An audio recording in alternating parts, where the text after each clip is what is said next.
friends, and welcome to Megan's Search for Meaning, and welcome to my continuing series on the struggle of seeking my Savior, where today I'm going to be wrestling with the ways of the world. I would like to welcome you to my channel. I'm Megan, and I'm a wife, a homeschool mom, an addictions therapist. I love Jesus, coffee, chocolate, and conversation. And this is a place where we come together to talk about hard things and where we merge therapy and theology so that we can find joy in the journey. Our anchor verse for today is 1 John chapter 2, verses 15 through 17. And it says, "Do not love the world or the things in the world. If anyone loves the world, the love of the Father is not in him. For everything in the world, the lust of the flesh, the lust of the eyes, and the pride in one's possessions, is not from the Father, but is from the world. And the world with its lust is passing away, but the one who does the will of God remains forever." I have this desire of wanting to run away. I have made this joke several times with many of my friends throughout the years of us going and buying land and creating a compound together and just removing ourselves from society because I just want to be away. I've never been one that follows the trends or follows the crowds. And it's honestly a miracle of God that I'm even here on YouTube. But this idea, as funny as it is to think about or even potentially plot and plan with my friends to do that, is not a rare occurrence throughout history. Currently, in the United States of America, we can think of a population that does this, that's in the Midwest and on the East Coast, and that would be the Amish. They have chosen to live their lives different, and they live in communities throughout our country, and that's how they've chosen to live their lives, somewhat secluded and away from the normal attributes of modern day society. I love that you are here with me as we talk about wrestling with worldly ways, so make sure to like this video and hit that subscribe button so that you don't miss any of my new content. Another group that has removed themselves from society happened in the 3rd century, and this is a group that was described as the Desert Fathers. They lived in Egypt. They were Christians in the 3rd century, and they decided that they didn't want to be a part of society anymore because of how crazy things were getting and everything that was happening, and so they moved their community out into the desert so that they could seek God and they could not be influenced by the society that they were living in. And they were dubbed as somewhat extreme to move out into the desert. Currently, in our modern day American society, from a counseling perspective, 42.5 million people have an anxiety diagnosis. 21 million have been diagnosed with depression. 12 million have been diagnosed with post-traumatic stress disorder, or PTSD. 5 million have been diagnosed with a serious mental health concern such as bipolar and schizophrenia. This is just the adult population. This does not include the statistics for children, which is even more disheartening. And if you're a math nerd like my husband, if you add all of that up and do some division, it comes out to almost a quarter of our American population has a mental health diagnosis. And those are the ones that are diagnosed. This doesn't include those that may not be able or have not gone to seek any form of treatment. I think it's safe to say that John wasn't too far off in his letter here. Keeping up with the Joneses is the world's way to promise to satisfy our legitimate needs and desires, but in illegitimate ways. For example, something that I've personally struggled with in my life is eating. Eating is a necessity that we need to have. We have to eat to be able to survive. But what the world has done is has created a desire for gluttony. There are entire industries that have been created to put people basically in a cycle of addiction. You can go to restaurants and order insane amounts of food, and you eat them and you gain weight and you become unhealthy. And then there's gyms, and there's weight loss programs, and there's pharmaceuticals, and there's personal trainers, and there's workout videos, and there's so many things to help you lose the weight and to get back into shape. There's a constant debate happening right now in our society about what is healthy when it comes to the size of a person, and what is considered beautiful when it comes to the size of a person.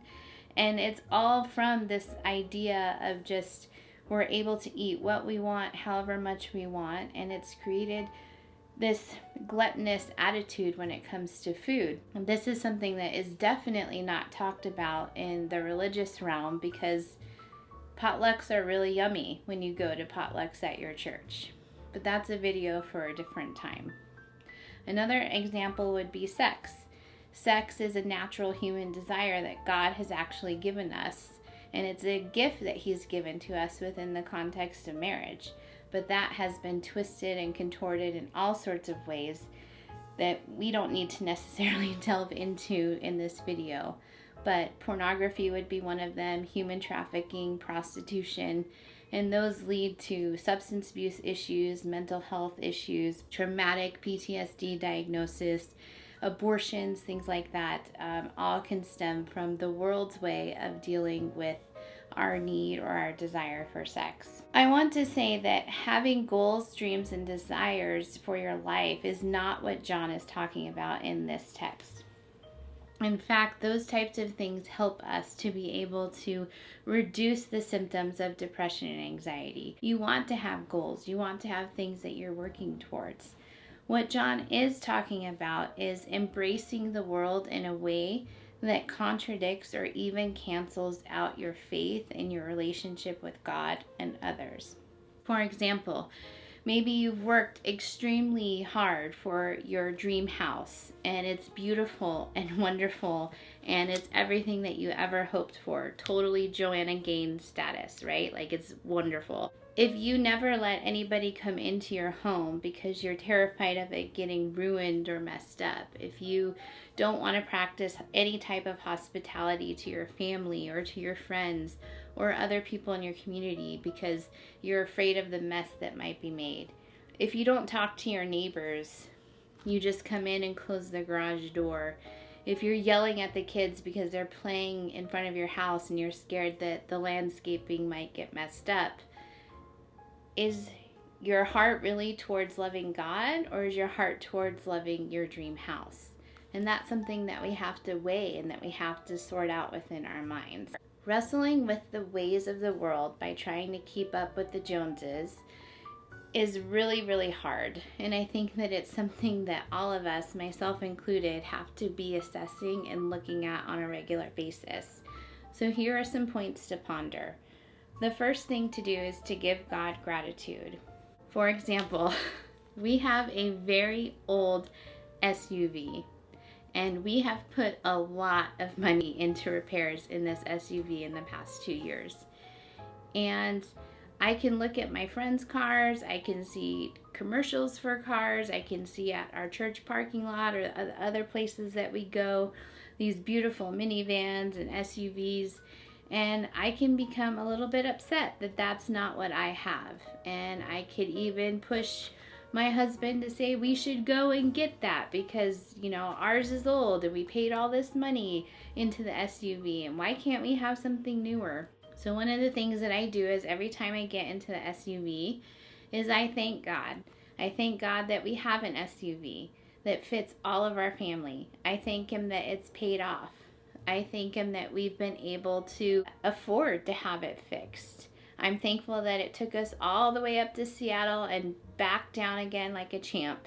I'm thankful that, you know, we are able to do all of the things that we need and want to do in that SUV. It may not be the newest, it may not be the prettiest, but it's working and it's getting us to where we need to go.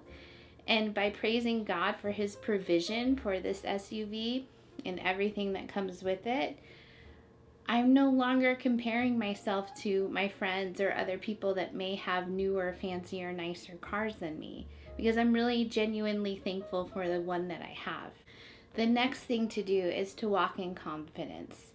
When we aren't striving to keep up with the Joneses like the way of the world wants us to, then we start to realize that we have value as a person compared to the value in our stuff. If I don't have the best car, the best toys, the best physical appearance, the most money in my bank account, the best house to hang out in, if I don't have those things and my family and friends are still coming to spend time with me and to be with me, whether it's at a family gathering or a function, whatever it may be, I start to realize they're not coming for stuff. They're not coming for the things that I have. They're coming because they want to be around me and they want to be around my family. And that helps build the confidence within myself that I have value because I'm a child of God, and you have value because you're a child of God. And you can start to build that confidence, and all of that stuff doesn't seem to be as important. And then finally, the third thing is to pray about it. I remember a specific instance where I prayed to God because I felt guilty for a desire that I had within myself, that I like nice things and I wanted nice things.